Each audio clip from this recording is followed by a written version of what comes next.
नमस्कार दर्शकों, पंडित ज्योतिष चैनल में आप सभी का हार्दिक स्वागत है। देखिए, वैशाख मास की ना खूब अद्भुत महिमा है। इतनी अद्भुत महिमा है कि इस वैशाख मास को ना भगवान का ही नाम दे दिया गया। इसको माधव मास भी कहा जाता है। भगवान का ही नाम है तो इसकी महिमा स्कंद पुराण में, पद्म पुराण में खूब भर भर के मिलती है। इतना समय आपके पास नहीं मिलेगा क्योंकि ढेर सारा इसके अंदर है। पूरा का पूरा एक ग्रंथ है, बहुत मोटे पेजों का ग्रंथ है। तो मैंने कुछ कुछ बिंदु संकलन कर लिया है, इम्पोर्टेंट पॉइंट है, तो मैं आपको यहाँ पर बताऊँगा। वीडियो भले ही थोड़ा सा लंबा हो जाए, लेकिन मेरा आग्रह आप लोगों से यह है कि आप इस वीडियो को ज़रूर पूरा देखना, अंत तक देखना। वीडियो की शुरुआत करने से पहले मैं आपको एक छोटी सी कहानी सुनाऊँगा। शास्त्र कहते हैं कि न प्राप्नोति यमम धर्मम सुकृत वैशाख स्नानतः। इसका अर्थ है कि वैशाख मास में केवल एक बार स्नान करने से मनुष्य यमराज के पास में नहीं फंसता। सूर्यपुत्र धर्मराज यानी यमराज का लेखा जोखा रखने का कार्य यदि कोई वैशाख मास में स्नान कर लेता है तो उसका लेखा जोखा सब समाप्त हो जाता है। यहाँ तक कि महाराज शास्त्र कहते हैं कि लेख्य कर्माण विश्रास्तस चित्रगुप्त भवत्तदा। इसका अर्थ है कि चित्रगुप्त भी अपने लिखने के कार्य से मुक्त हो जाते हैं, यानी विश्राम की अवस्था को पा जाते हैं। पापों से उत्पन्न हुए लोगों के सभी पुराने लेखे जोखे यानी खाते सब मिट जाते हैं। सभी के पाप इस वैशाख मास में नष्ट हो जाते हैं। यदि कोई इस वैशाख मास का अच्छे से पालन कर ले तो प्राचीन कहानी है जो ग्रंथों में मिलती है। वैशाख मास की एक धर्मात्मा राजा ने अपने राज्य में सभी से पालन करवा दिया कि वैशाख मास आ गया है, सभी लोग सूर्योदय के पहले उठकर स्नान कर लेना। इस प्रकार से उसने रणभेरी बजाया, धुमधुमियाँ बजाई ताकि समस्त प्रजाजन वैशाख मास में स्नान कर ले। तो इसके बाद क्या हुआ कि मरणोपरांत सभी लोग विष्णु लोक को प्राप्त होने लगे और यमराज का नरक खाली होने लगा। चित्रगुप्त तो ऐसे ही बैठ गए, धर्मराज ऐसे ही बैठ गए। यहाँ पर जो धर्मराज के जो सेवक हैं, जिसको हम लोग यमदूत कहते हैं, वे सब भी ऐसे ही बैठ गए खाली हाथ। पृथ्वी लोक पर जाना ही नहीं हुआ। अब हम करें तो करें क्या। नरक लोक यानी यमलोक तो ऐसे ही खाली हो गया। इतना ही नहीं, स्वर्गलोक भी खाली हो गया। कैसे खाली हो गया कि महाराज लोग मरणोपरांत न नरक में गए न स्वर्ग में गए, सीधे बैकुंठ लोक चले गए। और बैकुंठ लोक तो इन सबसे ऊपर है ही, ठीक है। तब देवर्षि नारद जी मज़ा लेने के लिए, देखिए देवर्षि नारद जी घूमते रहते हैं, उनको तो सब पता ही है, लेकिन फिर भी मज़ा लेने के लिए वे धर्मराज के पास गए और कहने लगे कि हे राजन, नरक में पहले जैसी चीख पुकार और आक्रांत सुनाई नहीं देता और अब किसी के भी पाप कर्मों का कोई लेखा जोखा मुझे लिखा हुआ दिख नहीं रहा। आपका बही खाता भी नहीं दिख रहा है। वहाँ पर चित्रगुप्त सो रहे हैं, आपके जो अनुचर हैं ऐसे वैसे बैठकर गप्पे मार रहे हैं। महाराज ये हो क्या गया है, बताइए नरक में इतना सन्नाटा क्यों है। अब देखिए देवर्षि नारद जी को तो पता है क्योंकि स्वर्गलोक जाकर आए होंगे, उनको सारी बात पता है, लेकिन फिर भी तनिक चुटकी लेने के लिए, किल्लोल करने के लिए वे यमराज से मस्करी कर बैठते हैं। हे धर्मराज, आप पूर्णतः मौन होकर ऐसे क्यों बैठे हुए हो। तब यमराज जी खूब दुखी होकर कहते हैं कि हे नारद जी, इस समय पृथ्वी पर जो राजा शासन कर रहा है वह पुराण पुरुषोत्तम भगवान ऋषिकेश का अत्यंत परम भक्त है। वह राजा नगाड़े बजवा बजवा कर अपनी प्रजा को वैशाख मास के धर्म के प्रति यानी स्नान करो दान करो के लिए जागृत कर रहा है, प्रोत्साहित कर रहा है। जो मनुष्य 8 वर्ष से अधिक आयु का हो और जो मनुष्य 80 वर्ष से कम आयु का हो, वह सभी लोग सुबह उठकर प्रातःकाल स्नान कर लें। ऐसे नगाड़े बजवा बजवा कर सबको स्नान करवा देता है और उस स्नान के पुण्य प्रभाव से सभी लोग बैकुंठ चले जाते हैं। इसलिए अब मैं काठ यानी लकड़ी के समान जड़ और कर्महीन हो गया हूँ और नरक मेरे लिए केवल नाम मात्र रह गया है। अब मैं कोई राजा बाजा नहीं रह गया। राजा तो तब होता है ना जब प्रजा होती है, उसका अनुशासन होता है। यहाँ पर तो ताला लग गया है महाराज, लेकिन मैं ऐसे ही चुप नहीं बैठूँगा। मैं उस महाबली राजा का वध जरूर करूँगा, अर्थात उसकी हत्या करूँगा, उसे ज़रूर मारने जाऊँगा उस पृथ्वी लोक पर जिसने मेरी यह सेवा कार्य बंद कर दिया है। आज के ज़माने में कहा जाए कि जिसने मेरा यह बिजनेस बंद कर दिया है, ठीक है, अत्यंत भयंकर पार्षदों तथा 50 करोड़, जी हाँ, शास्त्रों में वर्णन है 50 कोटि। देखिए कोटि का अर्थ भिन्न भिन्न है। कोटि मतलब प्रकार भी होता है, टाइप्स भी होता है। कोटि मतलब करोड़ भी होता है। प्रजा राजा है, वो चक्रवर्ती सम्राट है, तो चक्रवर्ती सम्राट से लड़ने के लिए उन्होंने 50 कोटि था 50 करोड़ दूसरे जमदूतों से घिरे हुए उस राजा पर यमराज ने आक्रमण कर दिया, अर्थात 50 करोड़ की सेना लेके गए यमराज, यानी उसके नगर को, राजा के नगर को घेर लिया। राजा की सेना में और यमराज की सेना में खूब युद्ध हुआ। युद्ध इसलिए हुआ कि महाराज उनकी सेना भी पुण्यवान थी, वैशाख मास का पालन कर रही थी, और राजा भी स्वयं पुण्यवान थे। तो पुण्यवान और यमदूतों में जब लड़ाई हुई तो पुण्यवान स्वाभाविक रूप सी बात है कि विजय प्राप्त करेंगे। इससे यमदूत सब हारते हुए नजर आए। तब यमराज को गुस्सा आया और यमदंड उन्होंने उठाया। यमदंड के ऊपर ब्रह्मास्त्र का मंत्र पड़ा और वह यमदंड राजा के ऊपर दे मारा, ब्रह्मास्त्र इनबिल्ट करके। राजा उस यमदंड को देखकर तनिक भयभीत हो गए, लेकिन इतने ही देर में सुदर्शन चक्र आया और उस दंड के 2 टुकड़े कर दिए। और फिर 2 टुकड़े करने के बाद वह सुदर्शन चक्र यमराज के पीछे पड़ गया कि अब मैं यमराज को ही मार दूंगा। इतना देखकर राजा तो धर्मात्मा थे ही, शास्त्र तो पढ़ते थे ही, संतों की सेवा करते ही थे। उनकी गति मति बड़ी ही सूक्ष्म थी। उन्होंने सोचा कि यदि काल के देवता को ही मार देंगे, यदि भगवान अपनी भक्त की सहायता करने के लिए, तो इस सृष्टि का नियम ही पूरा अस्त व्यस्त हो जाएगा। तो उन्होंने यानी जो धर्मात्मा राजा थे उन्होंने प्रणाम किया सुदर्शन चक्र को कि हे महाराज, यह सब आप ही के अनुचर हैं, आप ही की छत्र छाया में पल रहे हैं, आप इनको दंड मत दीजिए। तो इस प्रकार प्रार्थना करने के बाद सुदर्शन चक्र वापस लौट गया। यम देवता को ना बड़ी ही शर्मिंदगी महसूस हुई। वहाँ पर अपना मुंह लटकाए अपने सैनिकों के साथ चल पड़े ब्रह्मा जी के पास। ब्रह्मा जी के यहाँ पर जब आए तो वहाँ पर पहले से ही सभा बैठी हुई थी। ब्रह्मा जी कुछ चर्चा विमर्श कर रहे थे, मीटिंग ले रहे थे, ठीक है, अर्थात कॉन्फ्रेंस हो रही थी।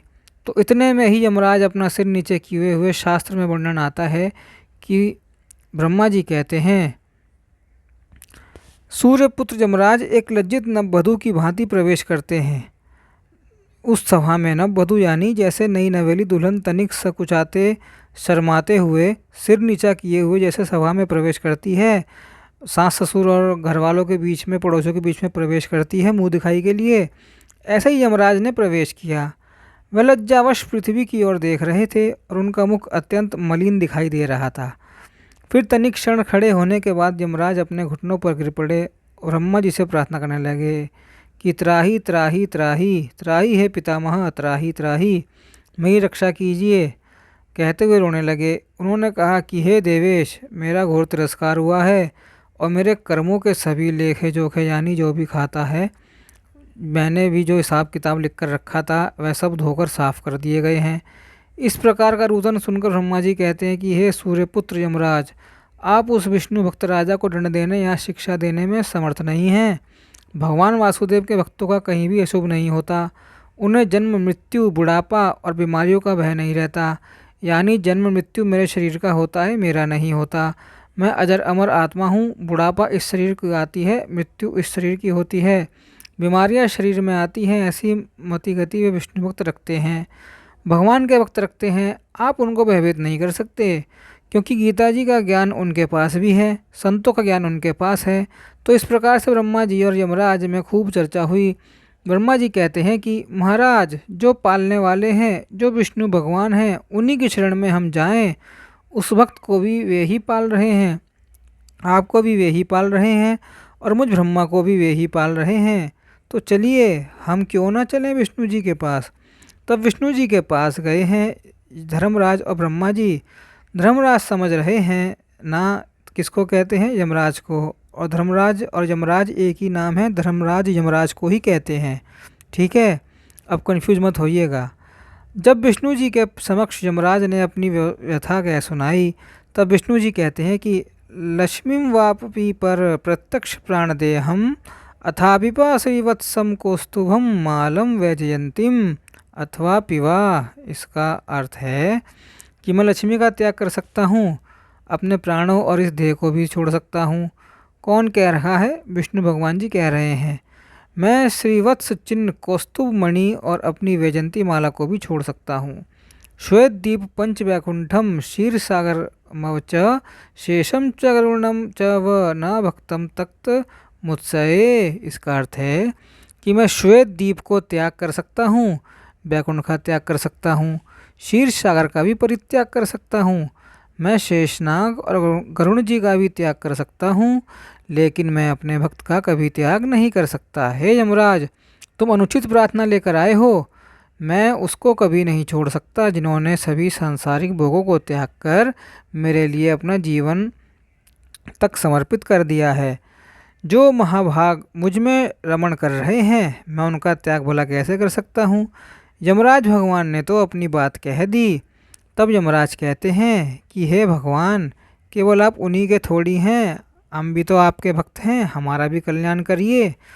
यह जो अनुशासन चल रहा है, स्वर्ग नरक, यह लोक, उस लोक, यह लोक, ये सब आप ही की तो व्यवस्था की गई है।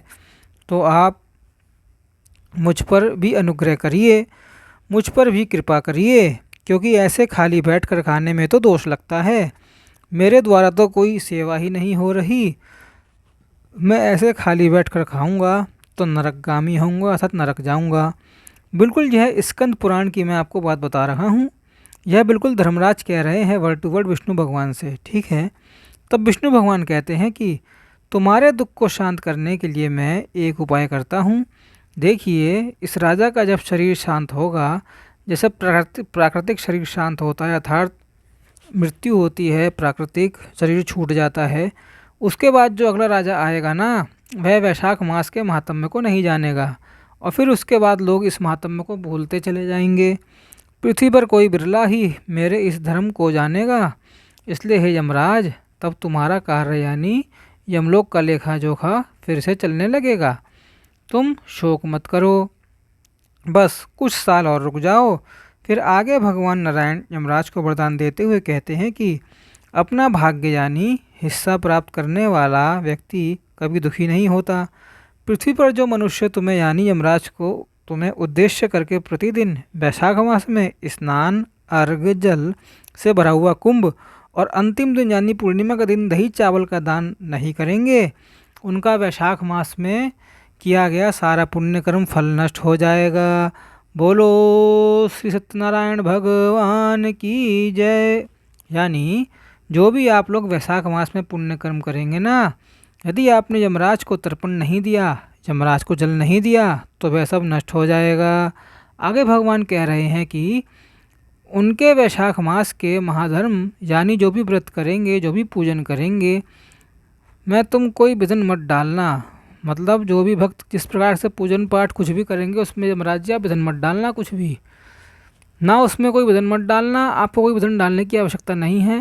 यमराज जी कहते हैं ठीक है। और जो लोग धर्म के पालक तुम्हारा यानी यमराज का भाग छोड़कर केवल मेरा ही पूजन करेंगे, इस बात को समझिए। भगवान कह रहे हैं कि यदि यमराज को जल नहीं दिया और उसके अंदर भले मास भर, महीने भर यानी पूरे महीने भर मेरा ही पूजन किया, तो भी हे महाभाग, उन्हें मेरी आज्ञा से तुम अवश्य दंड दे देना, क्योंकि उस पूजन का फल उनको नहीं मिलेगा। तो इस बात को आप लोग समझ लीजिए। तो यमराज को कैसे जल देना है ना, अपने पितरों को कैसे तृप्त करना है, इसके ऊपर मैं जल्दी से वीडियो बना दूंगा। एक है इसमें वीडियो पड़ी हुई, डिस्क्रिप्शन में लिंक दे दूंगा, पर लाइव टेलीकास्ट करके दिखाऊंगा कैसे तर्पण वगैरह करते हैं इसी वीडियो के बाद, ठीक है। तो एक एक दिन जो वैशाख मास में होता है ना, वह एक एक दिन पर्व मान लीजिए, त्यौहार मान लीजिए, फेस्टिवल मान लीजिए, एक एक दिन पुण्यदायक होता है। हम लोग तो हर महीने एक एक दिन की प्रतीक्षा करते हैं, लेकिन वैशाख मास यानी जो 30 दिन आपके हाथ में लड्डू हैं, आप उसका ज़रूर सदुपयोग करना। लेकिन इस बात का ध्यान रखना, रोज़ आपको यम तर्पण जरूर करना है, पितृ तर्पण भी करना है, ठीक है। कैसे करना है अगला वीडियो उस पर ही मैं बना दूंगा, ज़रूर देखकर करना जो लोग ये वीडियो देख रहे हैं। अब आगे हम लोग आते हैं, इसकी और महिमा सुनते हैं। भगवान आगे कहते हैं कि जो मनुष्य धर्मराज को आगे करके यानी उन्हें उनका भाग दिए बिना कर्म नहीं करते, उनका वैशाख मास में उत्पन्न हुआ सारा पुण्य स्वयं यमराज हर लेते हैं, यानी नष्ट कर लेते हैं। इसलिए वैशाख मास में प्रतिदिन स्नान करके यमराज को अर्घ अवश्य देना ही चाहिए। अन्यथा वैशाख मास का संपूर्ण फल विफल हो जाता है। और भगवान कह रहे हैं कि यह ना वैशाख मास की महिमा सभी को पता भी नहीं लगेगी, यह अपने आप गुप्त हो जाएगी, लुप्त हो जाएगी। लोग ना कार्तिक मास की महिमा खूब जानेंगे, माघ मास की महिमा खूब जानेंगे, लेकिन वैशाख मास उनसे भी सर्वश्रेष्ठ है, इसकी महिमा लोग नहीं जान पाएंगे। यमराज जी आपका कार्य भी चलता रहेगा और जो धर्मात्मा पुरुष हैं उनका भी कार्य चलता रहेगा। स्कंद पुराण में आता है कि ब्रह्म हत्या सहस्त्रस्य पापम, यानी 1000 ब्रह्म हत्याओं का भयंकर पाप भी किसी न किसी प्रकार से उपाय से शांत हो सकता है। 1 2 3 4 नहीं, 1000 ब्रह्म हत्या का पाप भी कोई ना कोई उपाय से शांत हो जाएगा। परंतु जिसने वैशाख मास में स्नान नहीं किया उसका वह पाप कभी नष्ट नहीं होगा। यानी जो वैशाख मास में स्नान नहीं करते हैं वह नराधम हैं, पापी हैं, उनके क्या पाप नष्ट होने हैं। आगे श्लोक मिलता है हमको पद्म पुराण में कि करोड़ों वर्षों तक द्वारकापुरी में निवास करने से जिस पुण्य की प्राप्ति बताई गई है वह पुण्य माधव मास में यानी वैशाख मास में केवल 1 दिन के प्रातःकालीन स्नान से ही प्राप्त हो जाता है। महाराज, स्नान की ना खूब महिमा है। आप ना करोड़ों वर्षों तक रहिए द्वारकापुरी में यानी द्वारिका क्षेत्र में, तो जो आपको पुण्य मिलेगा 1 दिन आप वैशाख मास में स्नान कर लेंगे सभी पुण्य के बराबर हो जाएगा। लेकिन सूर्योदय के पहले आपको स्नान करना जरूरी है।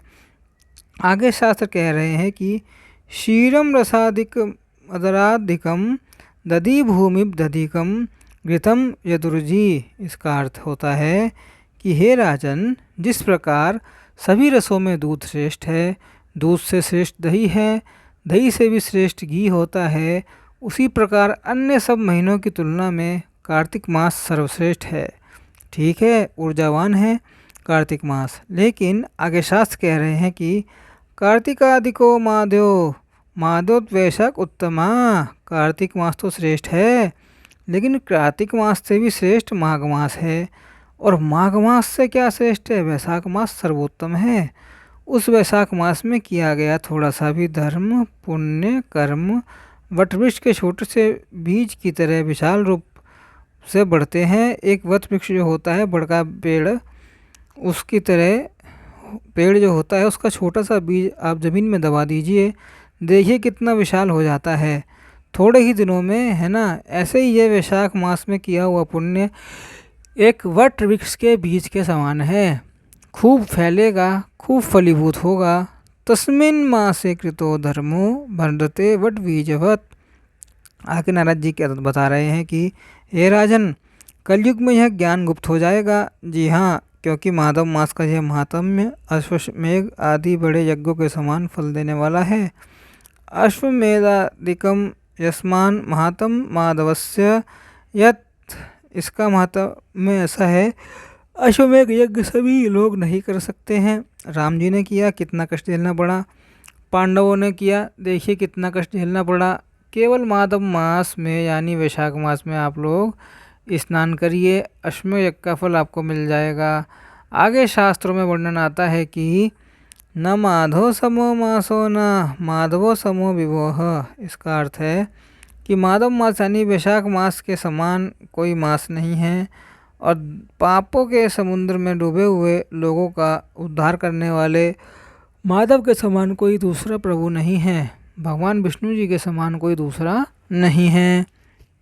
आगे वर्णन आता है कि दत्तम जप्तम हुतम स्नातम यद भक्त मास माधवे तद्रक्ष्यम भवेद भूप पुण्यम कोटि शताधिकम।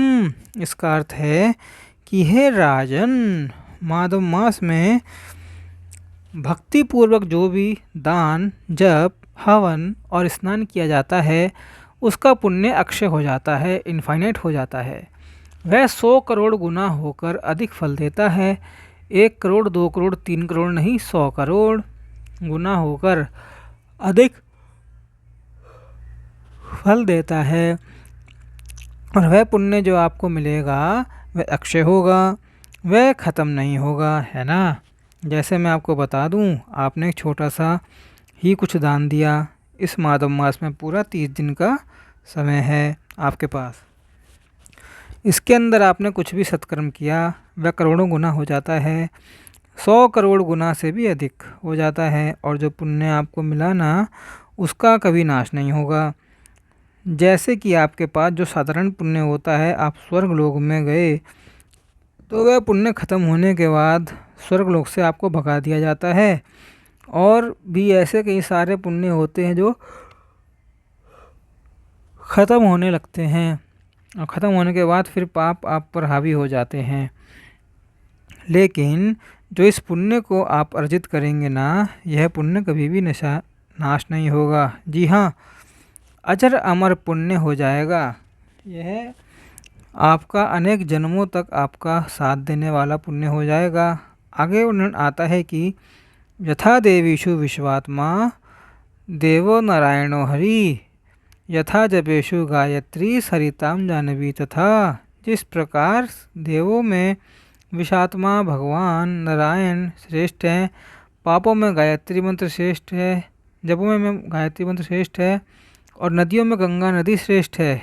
जिस प्रकार सभी स्त्रियों में माता उमा यानी पार्वती जी श्रेष्ठ हैं, ताप देने वालों में सूर्य भगवान श्रेष्ठ हैं, लाभों में यानी जो लाभ मिलता है हमको, उसमें स्वास्थ्य का लाभ सर्वश्रेष्ठ है, और दो पैरों वाले प्राणियों में सदाचारी मनुष्य सबसे श्रेष्ठ है। परोपकार पुण्यवान विद्या नाम निगमो यथा मंत्राणाम प्रणवो। इसका अर्थ है कि जिस प्रकार पुण्यों में परोपकार श्रेष्ठ है, विद्याओं में वेद श्रेष्ठ है, मंत्रों में प्रणव यानी ओमकार श्रेष्ठ है, और ध्यानों में आत्मचिंतन श्रेष्ठ है। जिस प्रकार तपस्याओं में सत्य बोलना श्रेष्ठ है, अपने धर्म पर डटे रहना श्रेष्ठ है, पवित्रताओं में धन की पवित्रता ईमानदारी श्रेष्ठ है, और दानों में अक्षय दान यानी सत्संग का दान श्रेष्ठ है, और जिस प्रकार सभी गुणों में लोभ का लाभ होता है, उसमें सब में मुख्य गुण माना गया है। ठीक ठीक उसी प्रकार सभी महीनों में वैशाख मास सबसे श्रेष्ठ माना गया है। मास नाम प्रवरो मासम तथा माधवो मत। तो महाराज इतनी सारी खूब महिमा है, मैं पूरी महिमा भी नहीं बता सकता हूँ। कुछ कुछ मुख्य बिंदु पॉइंट लाकर आपके सामने रखे हैं। इतनी महिमा हमारे शास्त्रों में वैशाख मास की भरी हुई है, लेकिन फिर भी इस मास में अनजान हैं। जो लोग इस वीडियो को देख रहे हैं, पूरा लाभ उठाना। अब आगे भी भगवान सुनते जाइए क्या कह रहे हैं। भगवान शास्त्रों के माध्यम से कह रहे हैं कि तत्र यत् क्रियते श्राद्धम यज्ञदान उपोषणम नमो तपो अध्ययन पूजा तत्पश्चात फलम स्मितम। इसका अर्थ होता है तत्र यत्र क्रियति श्राद्धम, जो इसके अंदर श्राद्ध करते हैं, यज्ञ करते हैं, दान करते हैं, उपवास करते हैं, तपस्या करते हैं, वेदा अध्ययन करते हैं, पूजा आदि की जाती है, उनके वे लोग अक्षय फल होते हैं।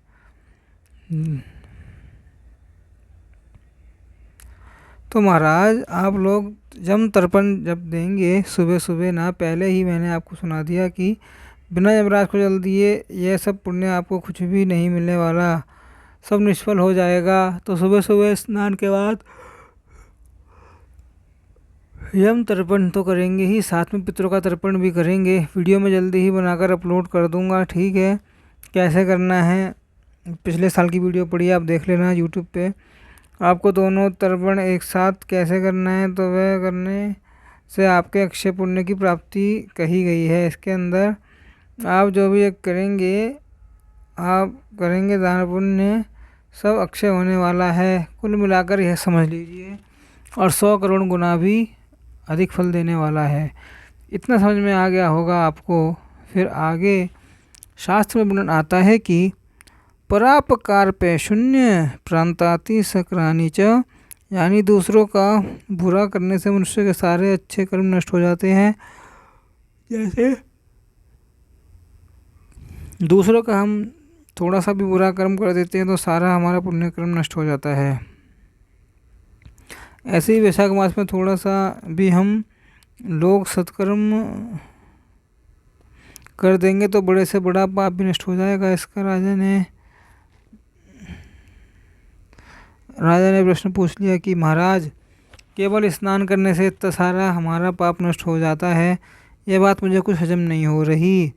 तब इसके उत्तर में ऋषि कहते हैं कि जैसे छोटी सी चिंगारी भी बड़े बड़े भवन को भस्मभूत कर देती है, ऐसे ही एक छोटा सा वैशाख मास का सत्कर्म भी बड़े से बड़े पापों का नाश करने में समर्थ रहता है।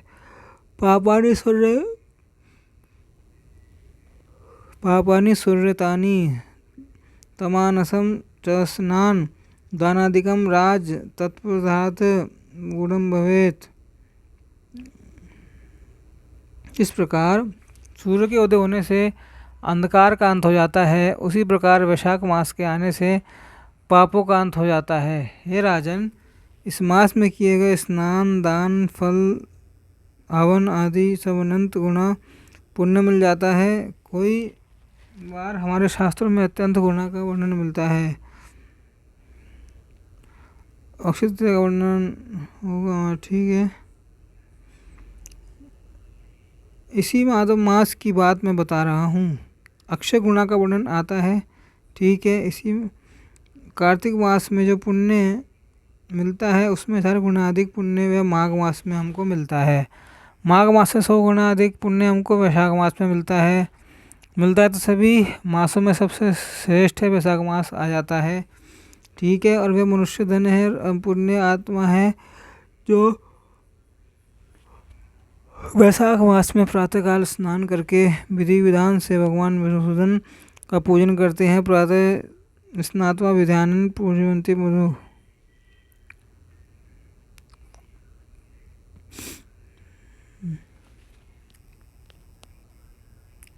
विषम प्राते स्नानं च वैशाखे पदज्ञानम उपोषणम भविष्यम ब्रह्मचर्यम च महापातक नाशनम।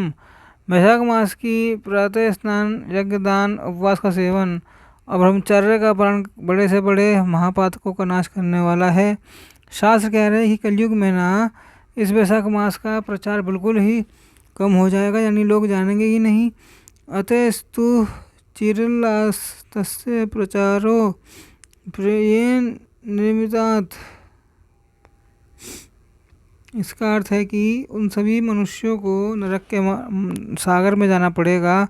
इसी कारण कलयुग में वैशाख मास के महात्म का प्रचार बहुत ही कम हो जाएगा, दुर्लभ हो जाएगा। अब अमरीश जी पूछते हैं कि हे ऋषि, हे नारद जी, इस माघ में किसकी पूजा करनी चाहिए, कैसे पूजन करना चाहिए, इस माघ में पापों का नाश कैसे होता है और इस मास में क्या क्या दान करना चाहिए। देखिए, तीनों प्रश्न आपके लिए भी जानने योग्य हैं। इस माघ में ना मास में भगवान मधुसूदन का पूजन करना चाहिए, यानी भगवान श्री कृष्ण का पूजन करना ही चाहिए। यदि आपके घर में शालिग्राम शिला हो तो महाराज वही करना, या आपके घर में शिवलिंग या एक मुख्य शिवलिंग हो तो महाराज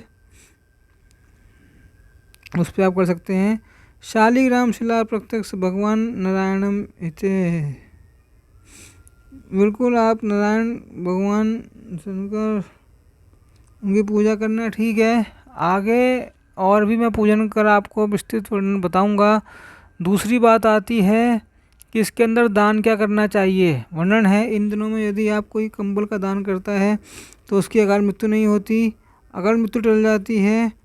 जी हाँ, बिल्कुल इसका वर्णन है। और इसके अंदर जल का दान अवश्य करना चाहिए, चटाई का दान करना चाहिए, छाते का दान करना चाहिए, जूते का दान करना चाहिए।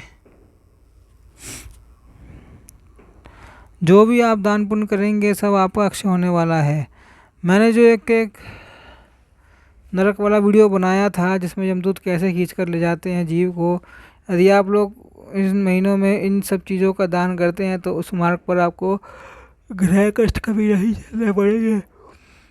अब देखिए, जो आप प्रातः स्नान करेंगे ना, तो करते समय आप लोग हर हर गंगे कहते हुए स्नान कर लेना, क्योंकि इस महीने में शास्त्र कह रहे हैं कि तानी सर्वाणी राजेंद्र संति ब्रह्म अल्प के जाले, यानी थोड़े से भी जाल से बाहर निकल जाते हैं उसके अंदर सभी में तीर्थों का वास रहता है। तो आप घर पर भी हर हर हंगे करके स्नान कर सकते हैं।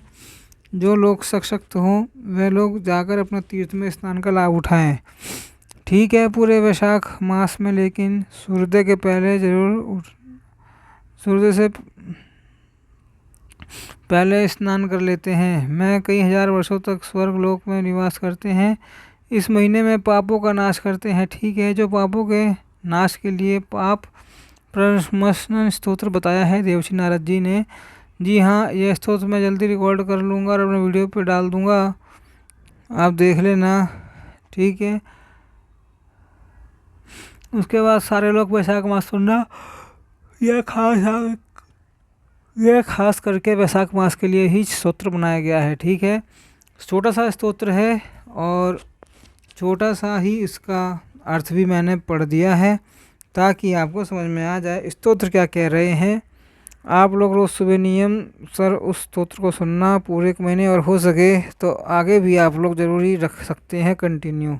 ठीक है, स्तोत्र को सुनना चाहिए लेकिन वैशाख मास में ज़रूर सुनना चाहिए। पाप प्रशमन स्तोत्र यह अपने चैनल पर अपलोड हो कर दीजिए। पाप प्रशमन